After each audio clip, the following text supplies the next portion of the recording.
करीब 13 दिन होने को आए और इस देश के सबसे होनहार खिलाड़ी जो इस देश के लिए पदक जीत कर लाते हैं, दिल्ली की सड़कों पर बैठकर प्रदर्शन कर रहे हैं न्याय की आस में। पर आस उन्होंने किससे लगाई है? उस सरकार से जिसके अंदर की नैतिकता और मर्यादा पूरी तरह से मर चुकी है। असलियत तो यह है कि कल शाम को जो जंतर मंतर पर खिलाड़ियों के साथ हुआ वो भयावह है।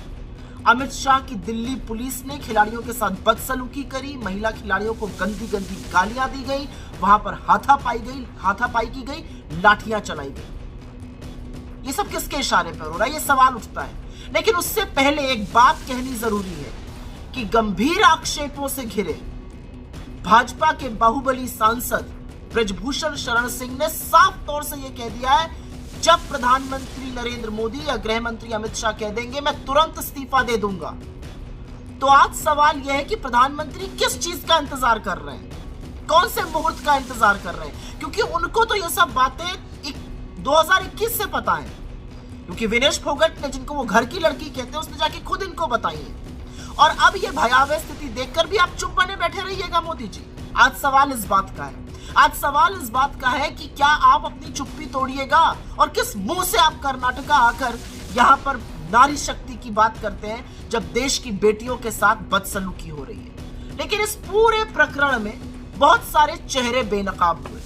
मैं पहली बात करना चाहती हूं इस देश के गृह मंत्री अमित शाह की। अमित शाह की दिल्ली पुलिस की असलियत यह है कि उन्होंने एफआईआर ही लॉन्च नहीं करी तब तक जब तक सुप्रीम कोर्ट ने निर्देश नहीं दिया। और अब अमित शाह की ही दिल्ली पुलिस ने कल महिला खिलाड़ियों के साथ और अन्य वहां पर खिलाड़ियों के साथ बदसलूकी करी है, बदतमीजी करी है और उनके साथ अन्याय किया है। अमित शाह जी, आपका चेहरा बेनकाब होता हुआ पूरा देश देख रहा है। दूसरी बात तो मोदी जी की करनी ही पड़ेगी, क्योंकि जो आरोपी है वो कह रहा है मोदी जी कहे तो मैं इस्तीफा दे दूंगा। लेकिन मोदी जी पता नहीं किस चीज का इंतजार कर रहे हैं। मोदी जी को तो 2021 से पता था कि ऐसा कुछ है, पता नहीं किस बात का इंतजार कर रहे हैं। जब मेडल जीत कर ये खिलाड़ी लाएंगे तो लपक लपक के फोटो खिंचाने में सबसे आगे मोदी जी रहते हैं। श्रेय भी इस बात का ले लेते हैं, विनेश को अपने घर की बेटी भी कह देते हैं, लेकिन जब वो बेटी सड़कों पर बैठी है तो एक शब्द नहीं बोलेंगे। तीसरा चेहरा बेनकाब होता है इस देश के खेल कूद मंत्री का, अनुराग ठाकुर का। आप मीडिया के इवेंट्स में जाके स्किपिंग करिएगा, पुशअप्स करिएगा, और जो महिला खिलाड़ियों का आरोप है, जो आप पर वो सीधा आरोप लगा रही है कि आपने आश्वासन दिया था, उसके बारे में क्या कीजिएगा? आप गोली मारो के नारे जरूर दिल्ली में लगवा दीजिएगा। दिल्ली में वहीं पर बैठी हुई लड़कियों की टोह लेने की आपने नहीं सोची अभी तक।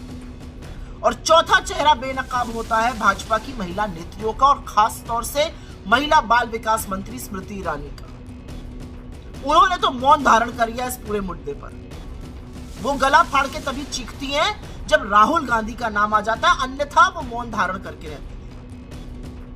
पांचवी बड़ी बात करनी पड़ेगी इस देश के महिला आयोग की, रेखा वर्मा जी की। रेखा वर्मा जी ने आंख पर पट्टी बांधी हुई है। वो पट्टी वो तभी खोलती हैं जब विपक्ष के खिलाफ साजिश रचनी हो भाजपा के साथ मिलकर, अन्यथा वो कहीं पर भी किसी महिला के खिलाफ अत्याचार हो जाए वो एक शब्द नहीं बोलती है, कोई कार्रवाई नहीं करती है। विपक्ष का मामला हो दौड़ी दौड़ी चली जाएंगी काम करने के लिए। सारा रंजिश के तहत, साजिश के तहत वो काम करती है।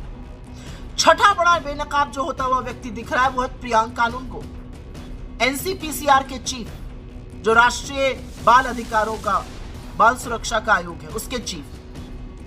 वो तो भक्ति में ऐसे तल्लीन है कि बेचारे के पास वक्त ही नहीं है कि पॉक्सो जैसा गंभीर आरोप जब लगा है तो उसका संज्ञान ले ले, उस पर कार्रवाई कर दे। लेकिन अभी विपक्ष का नाम आ जाने दीजिए, राहुल गांधी जी का नाम कहीं पर आ जाए, अगर उनसे कुछ बच्चे मिलने चले आए तुरंत चिट्ठियां लिखने लगते हैं चुनाव आयोग को।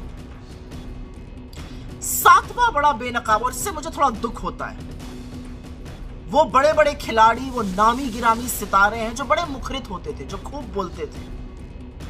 उसमें से कुछ हैं जिनका ओहदा बढ़ गया, जिनकी रिस्पेक्ट बढ़ गई, चाहे वो नीरज चोपड़ा हो या अन्य कोई भी जो इन खिलाड़ियों के समर्थन में मैदान में उतरा है बिना परवाह किए। और कुछ ऐसे हैं सितारे जो बहुत धूमिल हो गए अपने चुप रहने से और अपने अनर्गल बयानबाजी से। जो हक के लिए लड़ रहे हैं उनको बवाल मचाने को कहा जा रहा है। आठवां तो मीडिया की बात करनी ही पड़ेगी। दयनीय स्थिति है मीडिया की, बेचारों को समझ ही में नहीं आ रहा है क्या करें। अब खिलाड़ियों के पक्ष में तो बोलना ही पड़ेगा, इतना प्रेशर है जनता का। ब्रजभूषण सिंह से भी सवाल किए जा रहे हैं, लेकिन मजाल है कि अमित शाह की दिल्ली पुलिस और अमित शाह से पहले दिल्ली पुलिस के रवैये पर सवाल करें या प्रधानमंत्री की चुप्पी पर सवाल करें, क्योंकि ब्रजभूषण शरण सिंह कहते हैं प्रधानमंत्री बोल दे मैं इस्तीफा दे दूंगा। मजाल है एक सवाल किया जाए कि प्रधानमंत्री क्यों नहीं बोल रहे हैं। हर बार संरक्षण आरोपी को ही क्यों देते हैं प्रधानमंत्री और गृह मंत्री, वो सवाल नहीं कर सकते।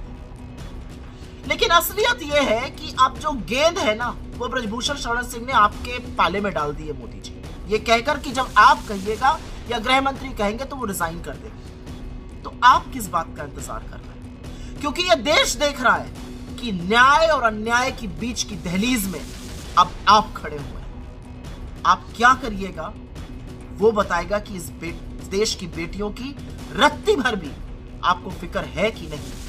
13 दिन से ऊपर होने को आ गए। वो सुशोभित खिलाड़ी जो इस देश का गौरव बढ़ाते हैं, जो बड़े बड़ों को पटखनी दे देते हैं, जो लोगों को चारों खाने चित्त कर देते हैं, आंसुओं से रो रहे हैं। न्याय और अन्याय के बीच की इस दहलीज में अब आप खड़े हैं, क्या कीजिएगा मोदी जी?